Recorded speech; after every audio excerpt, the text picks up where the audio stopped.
ప్రజలు ఇచ్చిన 94% స్ట్రైక్ రేటును కాపాడుకోవాల్సిన బాధ్యత మనపై ఉందని ఏపీ సీఎం చంద్రబాబు నాయుడు తెలిపారు. టీడీపీ కేంద్ర కార్యాలయంలో సుపరిపాలనకు తొలి అడుగు పేరుతో సమావేశాన్ని ఏర్పాటు చేశారు. ఈ భేటీకి మంత్రులు, ఎంపీలు, ఎమ్మెల్యేలు, ఎమ్మెల్సీలు హాజరయ్యారు. పలు కీలక అంశాలపై చర్చించారు. జూలై 2 నుంచి ప్రజల్లోకి కూటమి నేతలు వెళ్లేలా సరికొత్త కార్యక్రమానికి శ్రీకారం చుట్టారు సీఎం చంద్రబాబు. ఏడాదిలో ఏపీ ప్రభుత్వం సాధించిన విజయాలు, రాబోయే కాలంలో చేయాల్సిన కార్యక్రమాలను ప్రజలకు కూటమి నేతలు వివరించేలా దీన్ని రూపొందించారు. లోటు బడ్జెట్తో ఏర్పడ్డ రాష్ట్రాన్ని అభివృద్ధి సంక్షేమంలో నెంబర్ 1గా నిలిపామని, చేసిన మేలు ప్రజలకు చెప్పుకోవాలన్నారు చంద్రబాబు. ఓసారి గతాన్ని కూడా గుర్తుపెట్టుకోవాలి. తెలుగుదేశం పార్టీ ఎప్పుడు పనులు చేయక ఓడిపోలేదు. మన పార్టీ పెట్టినప్పటి నుంచి ఈ రాష్ట్రానికి సంక్షేమం అందించిన పార్టీ, సంక్షేమాన్ని ఏ విధంగా చేయాలనో చేసి చూపించిన పార్టీ తెలుగుదేశం పార్టీ. ఆ నాయకుడు నందమూరి తారక రామారావు గారు అనే విషయం మనం గుర్తుపెట్టుకోవాలి.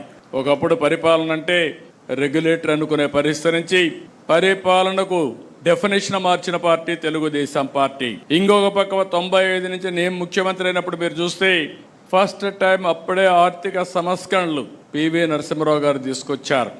ఆర్థిక సంస్కరణలు అందిపుచ్చుకుని సెకండ్ జనరేషన్ రిఫార్మ్స్ అమలు చేశాం.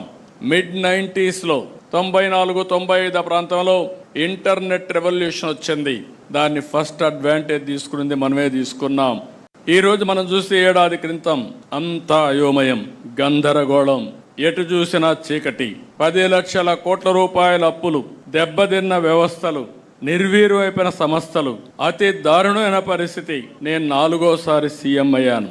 గతంలో కూడా కొన్ని ఇబ్బందులు ఉన్నాయి, కానీ ఇన్ని ఇబ్బందులు, ఇంత విధ్వంసాన్ని నా జీవితంలో ఎప్పుడూ చూడలేదు. అంటే కేంద్రం ఇచ్చే డబ్బులు సెంట్రలీ స్పాన్సర్డ్ స్కీమ్స్ లో 95 ఇస్తే 95 కూడా డీఫంక్ట్ అయిపోయినాయి. ఇచ్చిన డబ్బుల్ని డైవర్ట్ చేసే పరిస్థితికి వచ్చారు. 2014-19 విభజన తర్వాత మీరు ఒక్కసారి చూస్తే ఆ రోజు చాలా అనుమానాలు కూడా ఉన్నాయి ప్రజల్లో.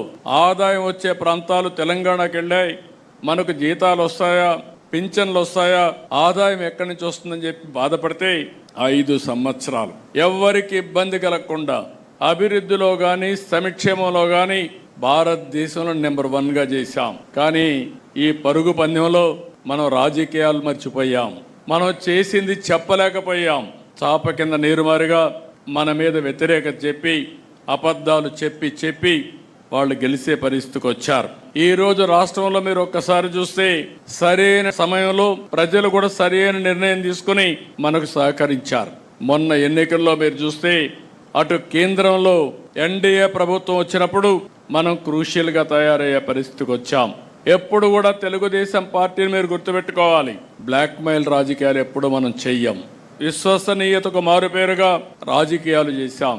మనకు అధికారం ముఖ్యం కాదు, రాష్ట్ర అభివృద్ధి ముఖ్యం, తెలుగు జాతి ప్రయోజనాలు ముఖ్యం, రాష్ట్ర ప్రయోజనాలు ముఖ్యంగా మనం ముందుకు పోయాం.